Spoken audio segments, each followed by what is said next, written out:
Bienvenue sur votre podcast dédié à l'art et à ses métiers, La Pause d'Art. Anecdotes, passion, parcours inspirant d'artistes d'ici pour le monde et ceux du monde pour ici.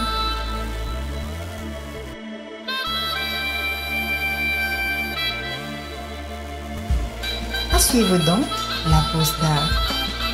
Je suis heureuse de modérer cette table ronde qui est dédiée à la photographie marocaine avec deux invités de marque qui sont Badr Hamemi qui est à côté de moi et qui est artiste, photographe, multidisciplinaire d'ailleurs, pas seulement photographe, et qui nous propose aujourd'hui une projection de quelques projets dont il va nous parler, et mon deuxième invité qui est monsieur Rafik Jaffer, qui est professeur universitaire, qui est commissaire aussi de l'exposition de photographie marocaine que vous pourrez voir, qui a ouvert hier, et qui se trouve au district, c'est bien ça, et qui est aussi, on m'a dit, directeur du festival de la photographie à Rabat. Voilà, donc je vous laisse à la projection. Merci Ella pour cette présentation. Donc, vous m'entendez? Ella Amar, voilà, qui est une amie artiste photographe, et on se connaît de Kerkena en Tunisie. On a participé ensemble à un festival magnifique, et depuis, voilà, on se connaît, on est resté en contact. Et hier, ça faisait plaisir de le voir ici. Et donc, merci d'être là, merci à Jaffer Aqil pour l'invitation à cette exposition Ode à la mémoire.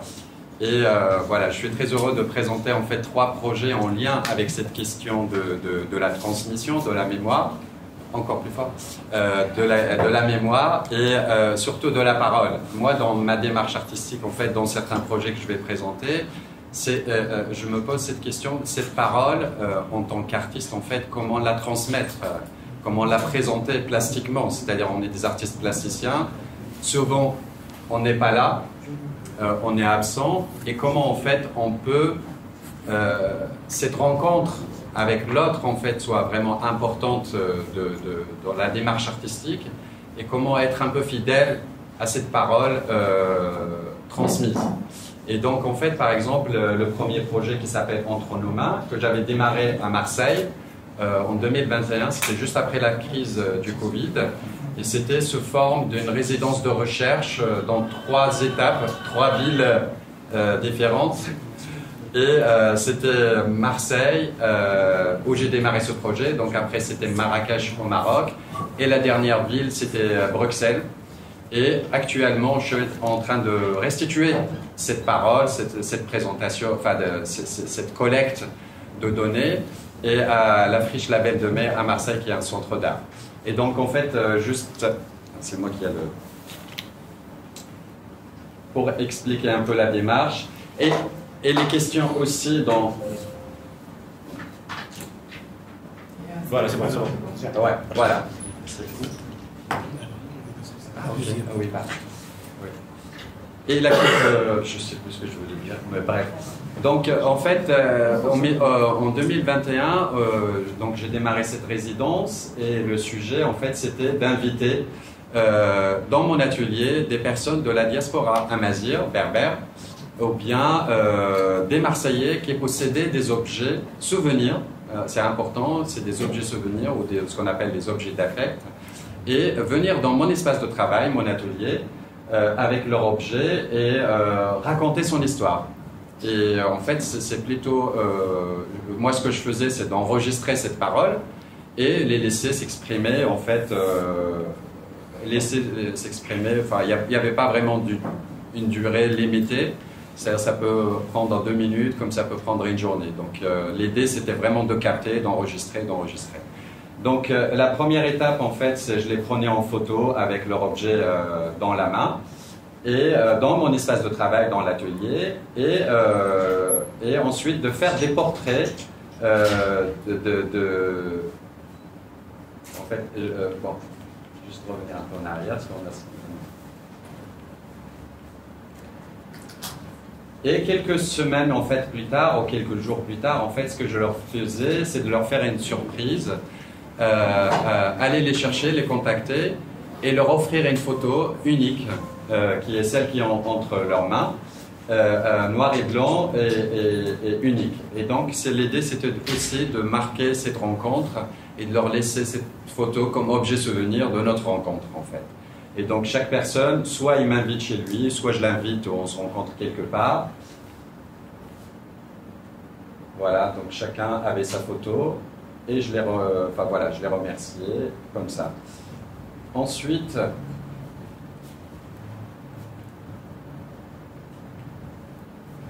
en fait, pendant l'atelier, c'est-à-dire pendant cette rencontre, je leur demandais l'itinéraire de l'objet. Par exemple, là, on ne voit pas très bien les couleurs, mais imaginez, par exemple, le point noir qui est au milieu. Ça, c'est l'ancrage, en fait, là où ça se passe, l'atelier, c'est Marseille. Et donc, l'objet, sa trajectoire, d'où il vient, avant d'arriver dans mon atelier. Et donc, en fait, chaque personne a une couleur. Et en fait, c'est dessiné sur un calque, sur une carte du monde. Et donc, par exemple, on voit de Liban, il y a Tunisie, il y a le Maroc, il y a même en Amérique du Sud. Voilà l'histoire de cet objet, d'où il vient sur la carte. Et ça donnait un dessin un peu comme des constellations, un peu très abstraites. Et ensuite, chaque personne, en fait, c'est écrit sur le papier son objet, d'où il vient et comment il a atterri à Marseille dans mon atelier. Et voilà, c'était un peu la première étape du projet. En fait, j'ai réactivé la même chose, c'est-à-dire à Marrakech ensuite. Ça, c'est les objets. Je faisais des portraits d'objets aussi, photos de chaque objet des participants. Voilà, et souvent, on va les voir, enfin, on les voit dans leurs photos, en fait, dans la photo avec leur objet. Et là, c'était mon atelier de travail, en fait. On voit la carte du monde avec le calque, et ensuite, certains objets, certaines personnes qui ne sont pas encore passées à l'époque chercher leurs photos, ou bien je préparais à aller les rencontrer. Et vous allez voir, il y a des polaroïdes aussi, des objets aussi, certains qu'ils ont laissés. Et donc là, c'était juste une occasion de présenter un peu une étape du projet à l'atelier et continuer encore à collecter les histoires. Voilà, ça c'était l'étape de Marseille. Ensuite, en fait, j'ai réactivé la même chose.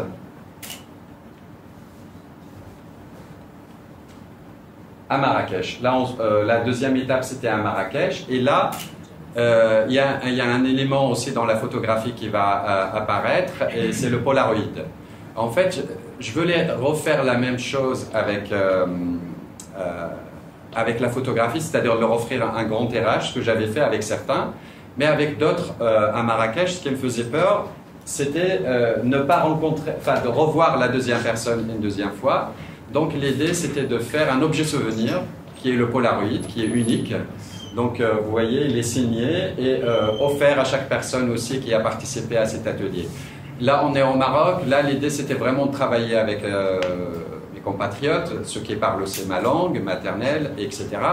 Et d'être là, sur place, et vraiment voilà, collecter un maximum d'histoires et d'enrichir ma bibliothèque de toutes ces histoires. Voilà, donc Marrakech, c'était un peu ça. C'était très, très court. C'était plus court qu'à Marseille. Mais c'était vraiment intense, il y avait énormément de rencontres. Et ça m'a permis aussi de me poser une question autour... Là, c'était des personnes qui sont venues avec des objets. Mais je me suis dit, en l'absence d'objets, si c'était un objet, une histoire d'un objet immatériel, par exemple, et ça m'est arrivé, les chansons. Il y a beaucoup de personnes qui m'ont dit, mais moi, c'est pas un objet, j'ai un souvenir immatériel qui s'appelle, enfin, telle chanson de tel musicien.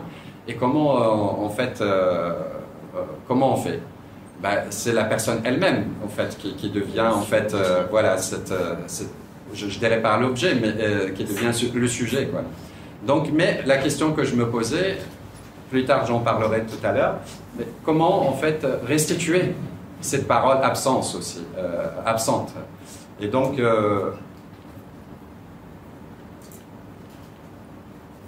voilà, on va revenir. Donc, actuellement à Marseille, en fait, donc j'ai restitué le projet dans son ensemble, parce que j'ai fait la même chose aussi à Bruxelles, donc c'est à peu près la même chose.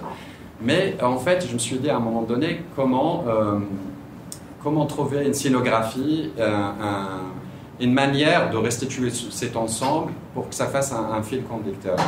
Et l'idée, en fait, est apparue pendant mes recherches à Marrakech et à Bruxelles.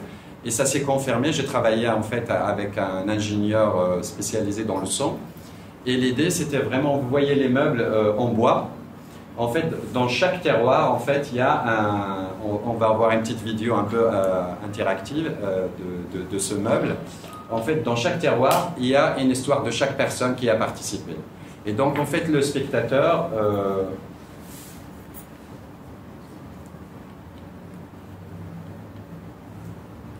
donc, on les voit, par exemple, sur la photo là-bas, où des personnes, en fait, peuvent ouvrir les tiroirs, en fait, et écouter une histoire. Et en fait, l'idée, c'est de se perdre dans l'exposition. Quand on ouvre un tiroir, on écoute une histoire. Quand on se balade, on voit une image qui correspond à l'objet dont la personne parlait, et etc. Donc, comme ça, l'ensemble de l'exposition. Et par rapport aux objets immatériels, les histoires, les chansons, les micros que vous voyez sur les photos, en fait, ce n'est pas des micros pour réceptionner la parole, mais en fait, ils sont branchés à ce qu'on appelle des lecteurs MP3. Et en fait, ils deviennent des amplificateurs, en fait. C'est quand on s'approche de l'installation, on entend un chuchotement, en fait. On arrive et l'installation, elle est installée et on entend quelque chose qui sort des micros. Et plus on s'approche, on tend l'oreille. Et là, on va entendre les chansons dont elles parlaient ces personnes, en fait. Et c'est une installation sonore. Voilà pour ce projet. Et là, le deuxième projet qui était avant celui-là, et aussi dans lequel la parole est importante, le mot tabrat, en fait, vient de la langue berbère, tamazirt, qui veut dire la lettre, mais la lettre au sens correspondance. Et donc, en fait, là, je me suis intéressé vraiment à la vague d'émigration marocaine partie travailler en Europe et en France notamment. Mon père fait partie de cette génération dans les années 60 qui sont partis travailler en France. Et à l'époque, ces personnes, une fois ils sont arrivés en France ou en Europe, et ils vont être confrontés à une difficulté qui est de communiquer avec leurs proches qui est resté au Maroc. Et pour deux raisons très simples, en fait, c'est qu'à l'époque, le téléphone fixe n'était pas vraiment démocratisé, ou bien le père ou bien la mère, en fait, étaient analphabètes, les deux, ne savaient pas écrire des lettres. Donc, en fait, les seuls messages qui étaient transmis, c'était de bouche à oreille. Quand quelqu'un rentre au Maroc, ou qui repart, transmet le message de sa famille à l'autre, en France, etc. Et il fallait attendre vraiment 1963, où c'est la marque Philips, en fait, qui va commercialiser pour la première fois ce qu'on appelle les lecteurs radiocassettes.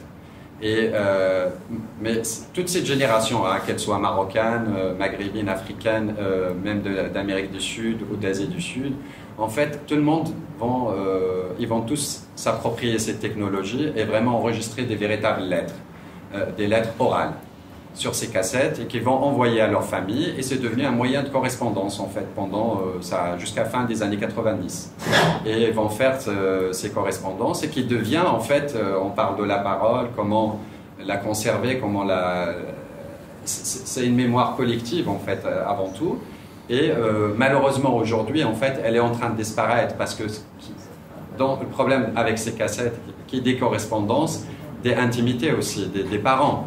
Donc des fois, les jeunes, enfin ma génération en fait, n'osent pas écouter.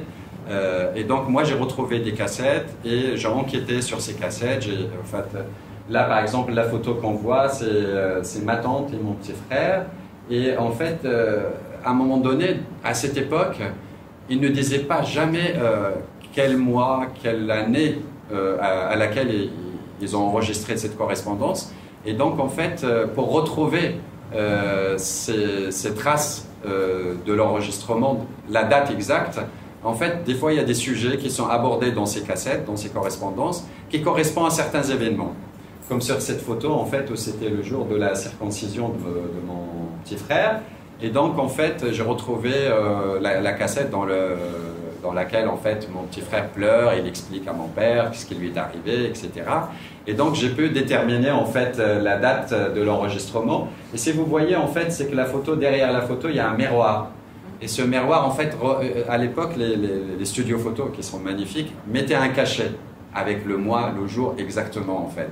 Et donc, c'est comme ça que j'ai pu déterminer certaines archives, à quel moment elles ont été enregistrées. Et j'ai eu la chance, en fait, d'être invité à l'Institut du monde arabe à Tourcoing, où ils m'ont donné carte blanche, et c'était le sujet récit au bord de l'eau. Il se trouve que le film que j'ai réalisé après quelques années de recherche, en fait, tout le film se passait au bord de la Méditerranée, au Maroc. Donc je filmais certaines situations. Et dans l'installation, en fait, finale de ce film, ce que vous voyez, en fait, c'est la vidéo qui était projetée sur un rideau d'eau. Et en fait, c'est une fontaine d'eau, en fait, il y a le film qui est projeté en même temps qu'on entend l'eau.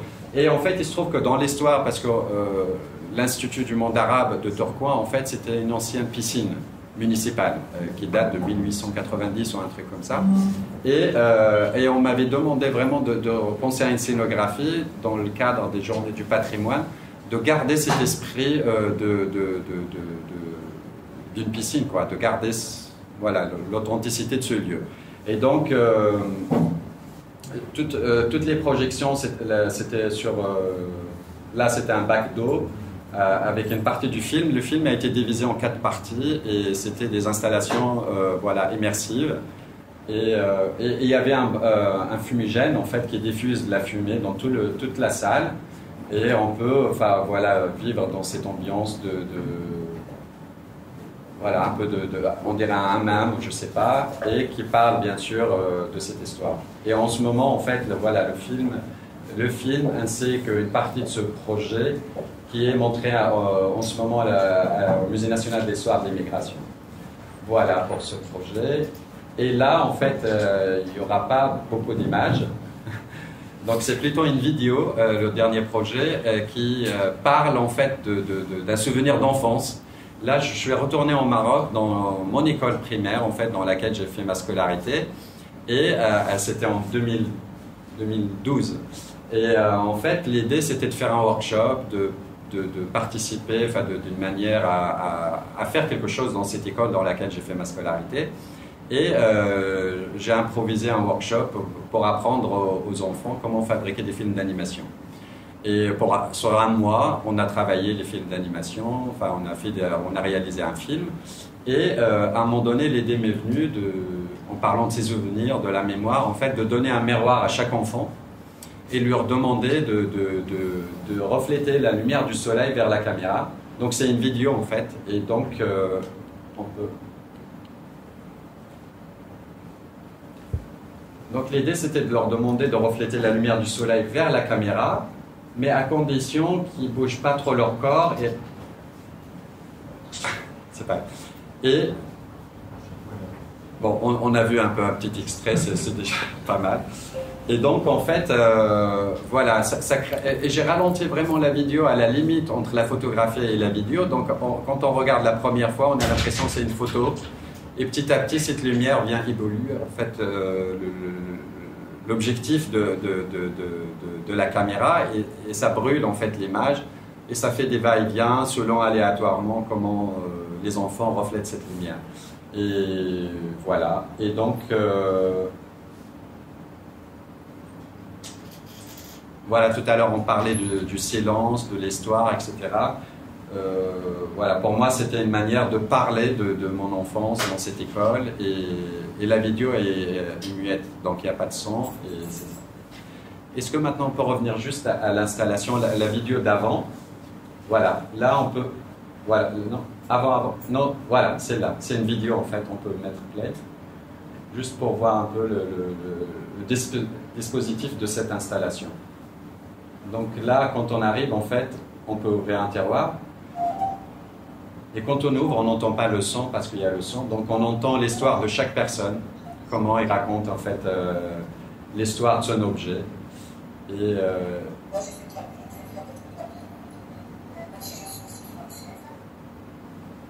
voilà. Et est-ce qu'on peut revenir à l'image juste d'avant? C'est un peu ça La pose d'art. Encore. Voilà. Non, encore plus bas. Là. Merci. Voilà, c'est bon. Non, juste avant. Voilà, là c'est bon. Merci. Voilà, c'était un peu ça, les 3 projets.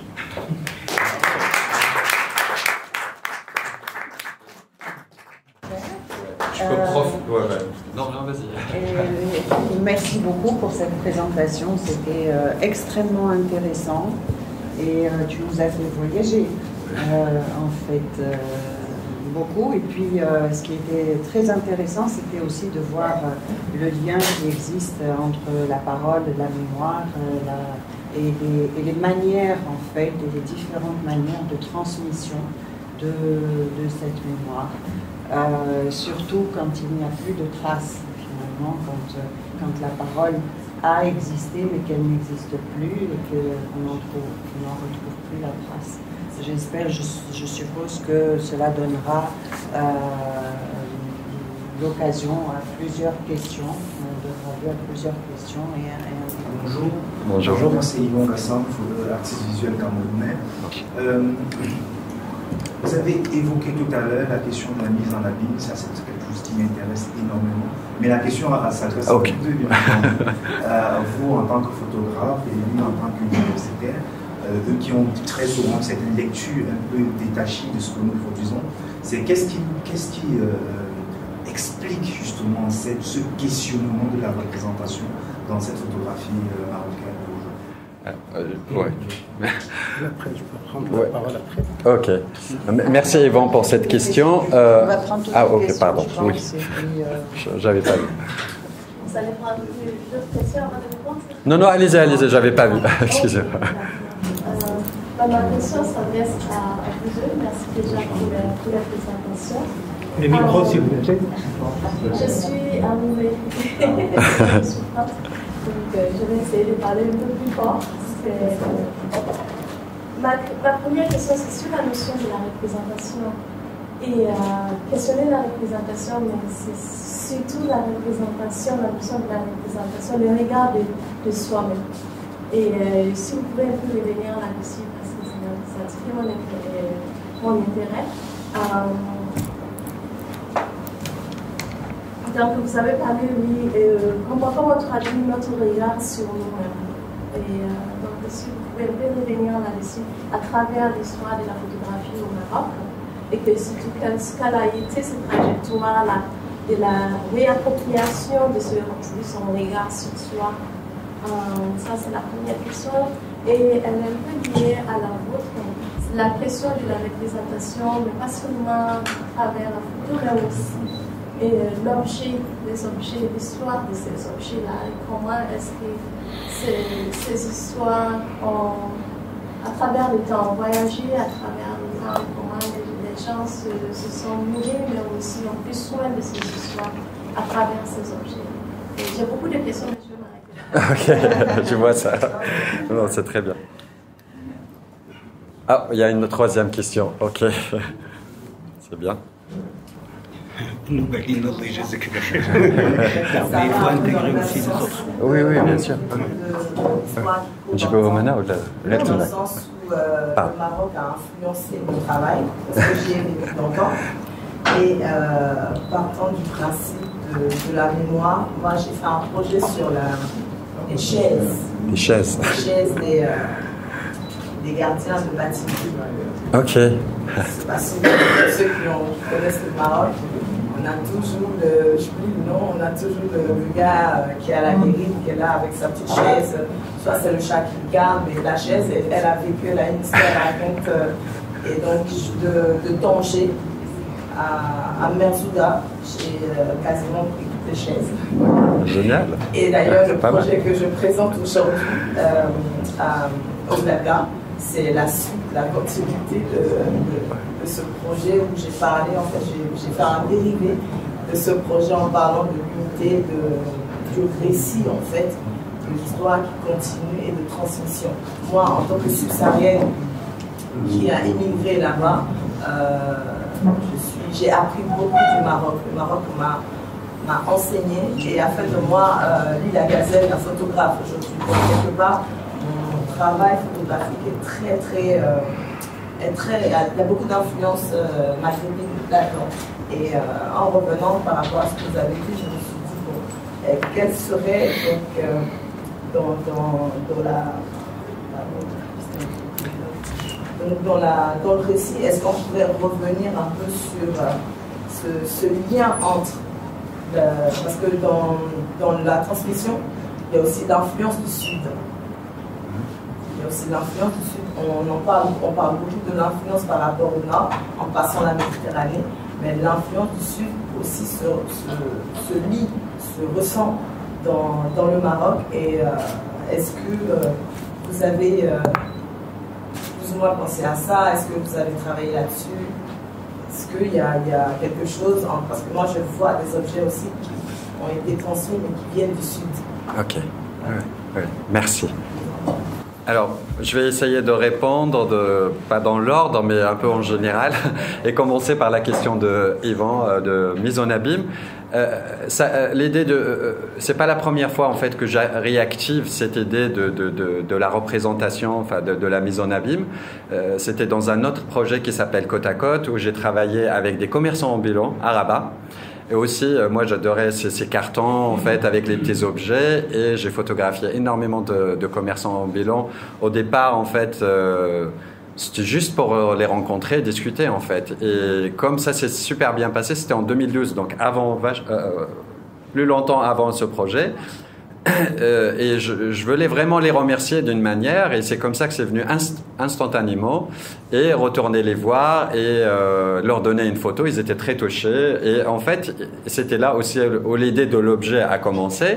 C'est je leur ai donné une grande photo, et ils voulaient à tout prix me donner un petit objet souvenir, parce qu'ils vendent des objets souvenirs dans les rues de Rabat. Et il fallait pas que je parte sans vraiment avoir un objet. Et moi, je refusais, mais en même temps, c'était vraiment gênant de dire non. Et donc, c'est comme ça que j'ai commencé à accepter l'idée d'un petit objet souvenir que je garde toujours. Et c'est là aussi l'idée de ce projet avec les objets souvenirs est apparue. Alors, pour la question de la mise en abîme, en fait, dans ma démarche artistique, je me pose cette question toujours. Comment, en fait, traduire la rencontre entre un artiste et un espace ou une personne, comment cette rencontre peut se traduire dans l'œuvre elle-même. Et la raison pour laquelle on voit deux espaces-temps, puisque la première photo est un espace-temps qui se passe avant, et celle de la personne avec la photo, c'est un deuxième espace-temps. Donc en fait, la question qu'on se pose à la fin, la durée de la rencontre entre le premier espace et le deuxième espace est indéterminée. Et en fait, on ne sait pas combien la rencontre a duré, mais en tout cas, il y a eu 2 fois la confirmation de rencontrer la personne. Et c'est pour ça, en fait, j'insiste sur cette idée de la rencontre. Et aussi, l'idée de donner la photo, mais pas comme une photographie au sens esthétiquement parlant, encadrée, mais moi, j'utilise la photo comme objet. Un moyen aussi d'échange. C'est-à-dire presque un troc. On a eu une rencontre, on a eu un échange, je te remercie, je te donne un objet souvenir qui est une photo. Voilà. Et donc j'utilise ça. Et dans les objets, pour revenir à la question de Sud et des objets, moi je faisais aucun choix. Voilà, il n'y a pas de choix. C'est la personne qui vient avec n'importe quel objet, raconte son histoire, et j'essaye d'être fidèle vraiment à son histoire et de la réactiver, la ressortir d'une manière vraiment comme elle était, comme elle a été racontée dans ces terroirs. Et donc, en fait, je ne choisis pas des objets, je ne choisis pas les histoires, et c'est eux qui viennent vers moi. D'ailleurs, c'est vraiment un effort énorme d'accepter déjà de raconter. Et ce qui est beau, pour revenir à la 3e question, sur la question de l'oralité et de la transmission, c'est que dans ce projet, il s'agit d'une culture d'oralité. Et comment, soit dans les cassettes, ou soit à travers ces objets, comment ces personnes... comment nous, les artistes aussi, on transmet cette histoire. Et c'est pas parce que c'est une culture d'oralité qu'elle n'a pas d'histoire. Elle a notre histoire. Dans les cassettes, c'est une mémoire, parce que ces personnes qui sont allées travailler, on n'a pas raconté leur vie, ils l'ont raconté eux-mêmes, et d'une manière fidèle à eux-mêmes. C'est-à-dire, ils n'ont pas attendu qu'on explique, qu'on écrit des articles, qu'on raconte des livres de ce qu'ils ont vécu, comment ils ont vécu, et tout ça, mais eux qui la racontent, et qui sont, à l'époque, d'imaginer que ça allait devenir une mémoire, en fait, parce que archive, ce qu'on appelle archive, ils n'avaient pas la conscience de cet élément important que les cassettes vont devenir vraiment des archives. Et aujourd'hui, la question de la mémoire, de l'oralité, et devient en fait de plus en plus dans certaines universités, la question de l'oralité, sa transmission, vraiment un sujet de recherche. Et toutes ces questions de toute la mémoire immatérielle, comment on peut la conserver, comment on peut la transmettre. Voilà. Merci. C'est là.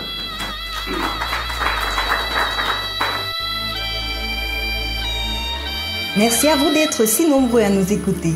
Nous vous donnons rendez-vous la semaine prochaine pour aller à la découverte d'une histoire intimement liée à l'art.